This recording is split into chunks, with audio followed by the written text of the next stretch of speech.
అండమాన్ నికోబార్ రాజధాని port Blair పేరును శ్రీ విజయపురంగా మారుస్తూ కేంద్ర ప్రభుత్వం నోటిఫికేషన్ జారీ చేసింది.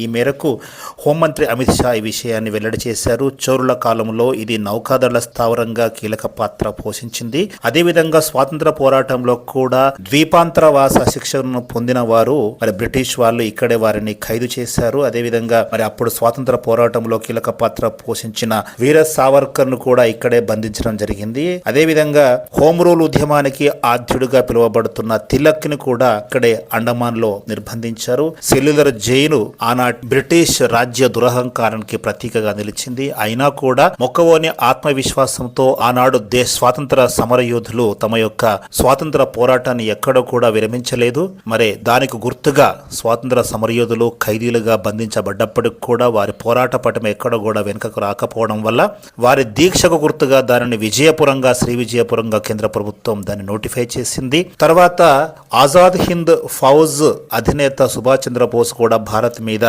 యుద్ధాన్ని ప్రకటించినప్పుడు మొదట జపాన్ ఆధ్వర్యంలోని అండమాన్ నికోబార్ దీవులలో ఆయన మొదటిసారిగా భారత పతాకాన్ని ఎగరవేశారు. ప్రస్తుతం భారతదేశానికి కూడా ఇది కీలక స్థావరంగా ఉంది. వ్యూహాత్మకంగా కీలక పాత్ర పోషిస్తూ భారత్ యొక్క రక్షణ వ్యవస్థకు ఒక కవచంలాగా ఈ అండమాన్ నికోబార్ దీవులు మనకు నిలుస్తున్నాయి.